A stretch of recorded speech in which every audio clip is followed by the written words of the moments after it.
Olá, sejam muito bem-vindos. É uma imensa alegria tê-los aqui conosco.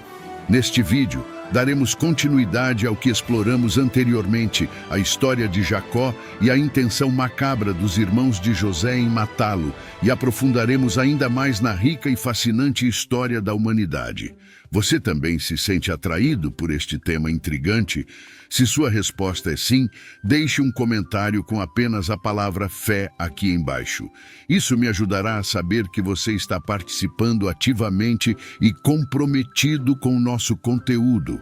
Assim que eu ver seu comentário, darei um coraçãozinho como forma de agradecimento, mostrando que valorizo sua interação.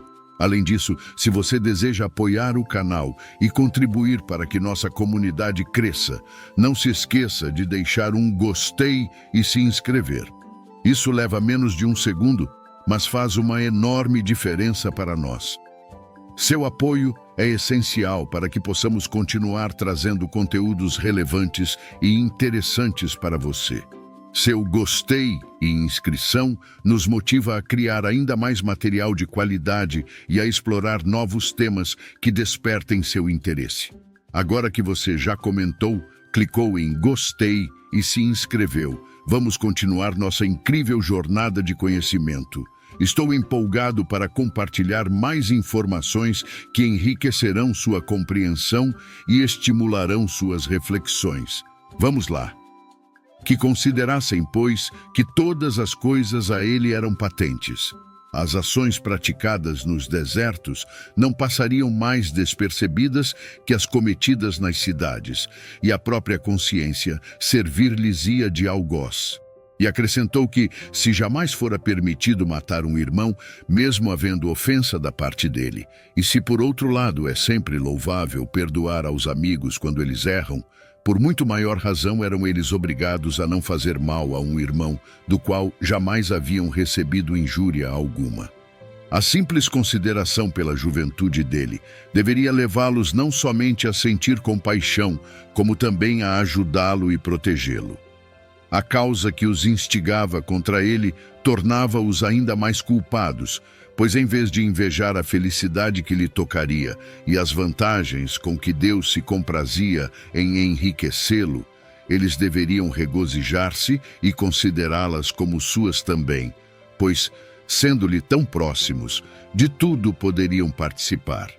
Deviam, por fim, imaginar qual seria o furor e a indignação de Deus contra eles, se levassem à morte aquele a quem ele havia julgado digno de receber de sua mão tantos benefícios, se ousassem tirar-lhe os meios de o favorecer com suas graças.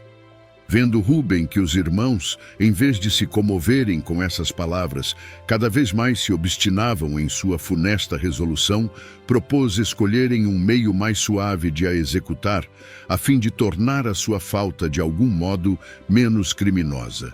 Se quisessem seguir o seu conselho, deveriam contentar-se em colocar José numa cisterna próxima, deixando-o lá para morrer sem manchar as mãos com sangue. Eles aprovaram a proposta, e Rúben desceu-o com uma corda à cisterna, que estava quase seca, e em seguida foi procurar pastagens para o seu rebanho. Mal ele havia partido, Judá, um dos filhos de Jacó, viu passando uns mercadores árabes, descendentes de Ismael, que vinham de Galaade, os quais levavam para o Egito perfumes e outras mercadorias. Então ele aconselhou os irmãos a vender José, pois desse modo ele iria morrer num país distante e eles não poderiam ser acusados de lhe terem tirado a vida. Eles negociaram com os mercadores, retiraram da cisterna o irmão, que contava então 17 anos, e o venderam por 20 peças de prata aos ismaelitas.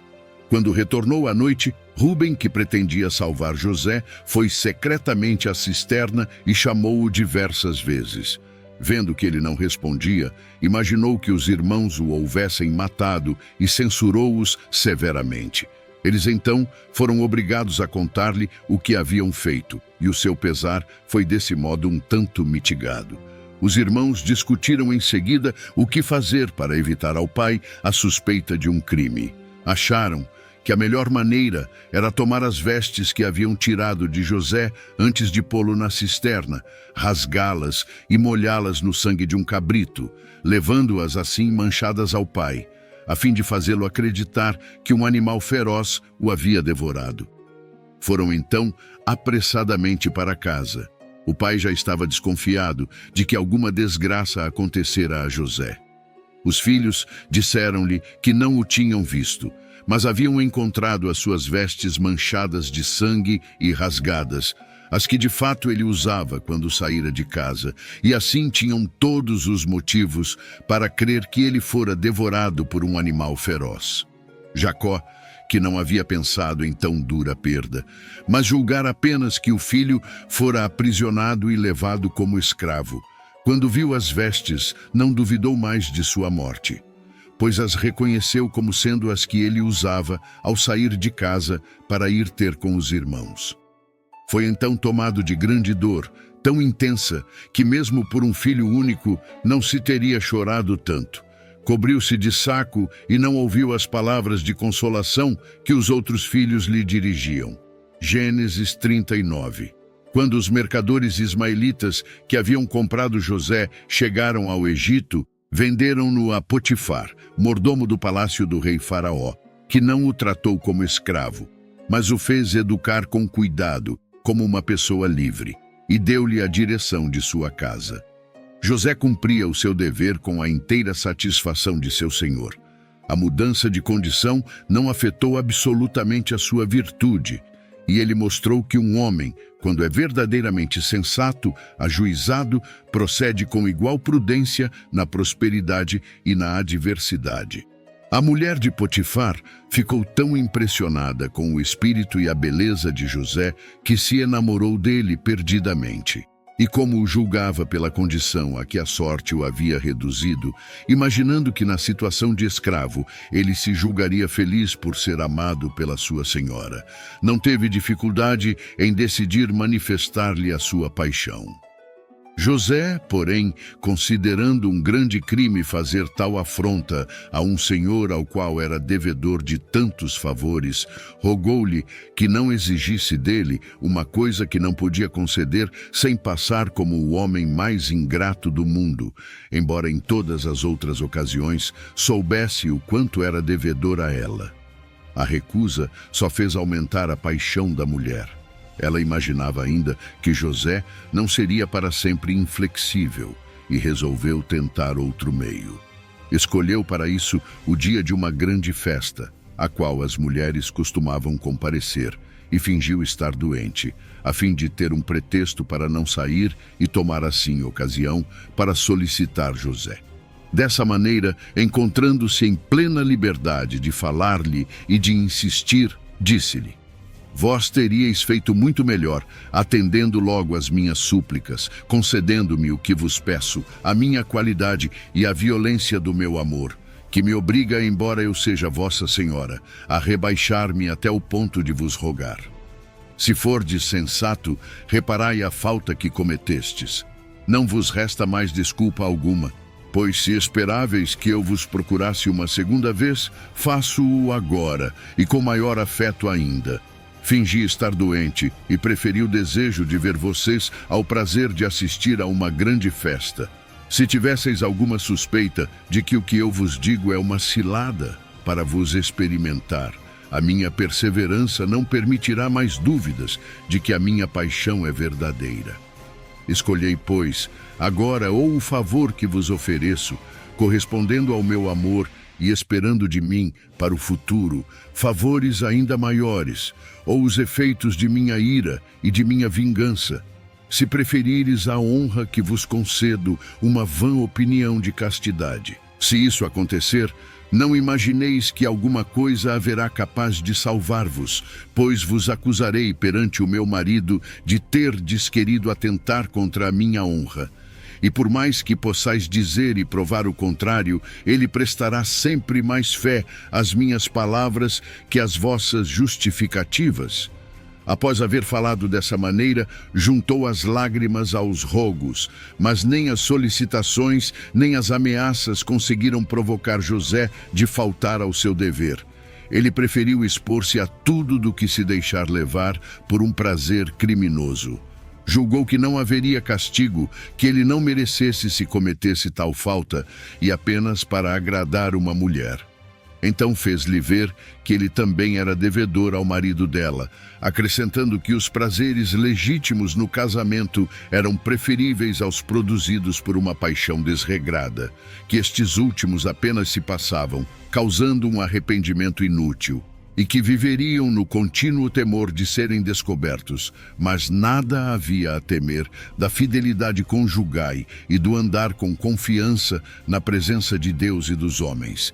Se ela se mantivesse casta, conservaria a autoridade que tinha para dar-lhe ordens, ao passo que perderia essa mesma autoridade cometendo com ele um crime que ele poderia sempre atirar-lhe em rosto.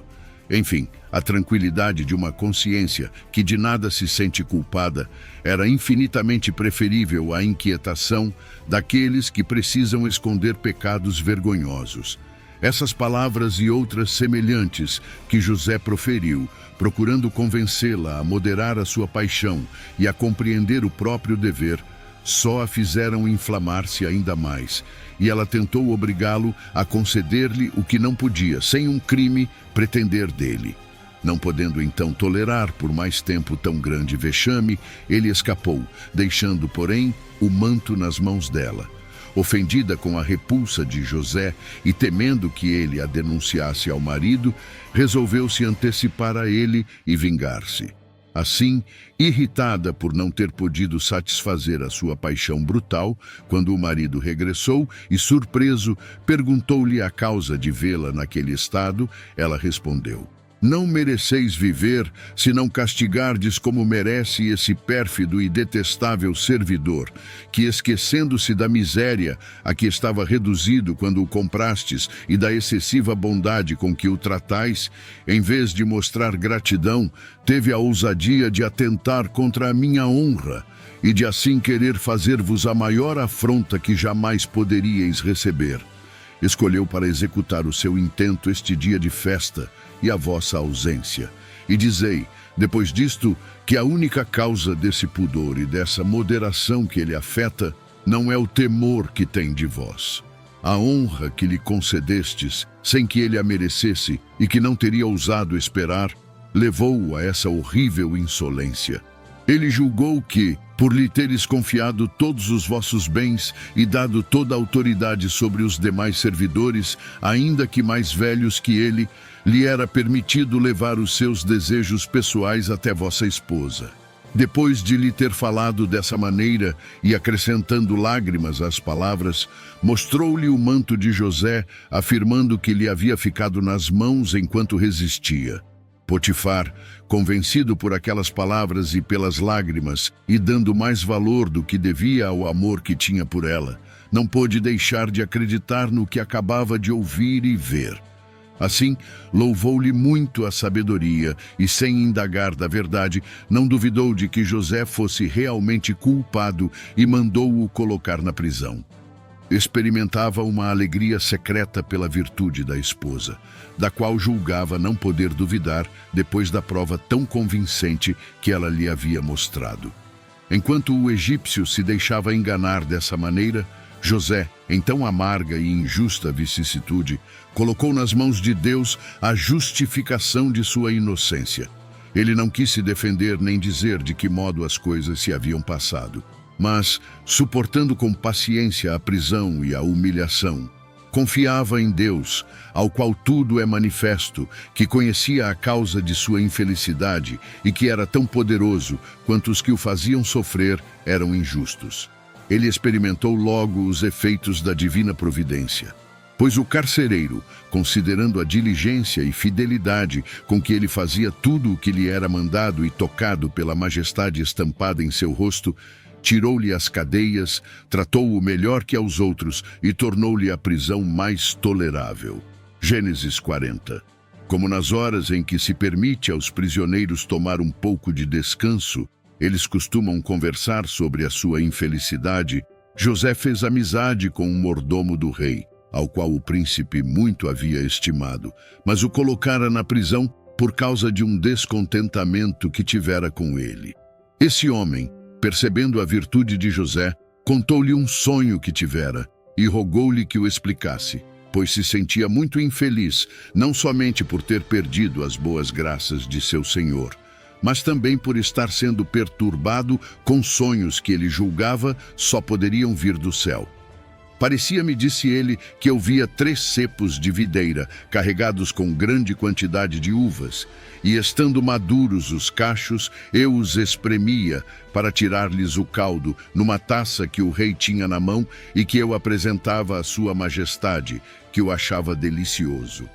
José ouviu-o e disse-lhe que tivesse boas esperanças, pois o sonho significava que dentro de 3 dias ele sairia da prisão, por ordem do rei, e voltaria às suas boas graças. Pois acrescentou: Deus concedeu aos frutos da videira diversos e excelentes usos e uma grande virtude. Serve para se lhe fazerem sacrifícios, para confirmar a amizade entre os homens, para fazê-los esquecer a inimizade e para mudar a sua tristeza em alegria. E assim como esse licor que vossas mãos espremeram foi favoravelmente recebido pelo rei, não duvideis de que esse sonho prenuncia a vossa saída da miséria em que estáis há tantos anos, quantos vos pareceu ver em cepos de videira. Mas, quando tiverdes sabido que as minhas predições são verdadeiras, não vos esqueçais, na liberdade de que gozareis, daquele que deixastes preso ainda às cadeias. Lembrai-vos tanto mais na vossa felicidade da minha desgraça, pois não foi por ter cometido crime que sou castigado, mas por ter preferido, por um sentimento de dever e de virtude, a honra de meu senhor à volúpia criminosa. Seria inútil dizer qual foi a alegria do copeiro-mor ante uma interpretação tão favorável de seu sonho e com que impaciência esperava a sua realização.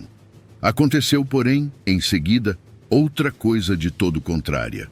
Um padeiro-mor do rei, que estava preso com eles e escutara essas palavras, teve esperanças de que um sonho que também tivera lhe poderia ser favorável. Contou-o a José e rogou-lhe que o explicasse. Parecia-me, disse ele, que eu levava na cabeça 3 cestos, 2 dos quais estavam cheios de pão e o terceiro de iguarias diversas, das que se servem na mesa do rei.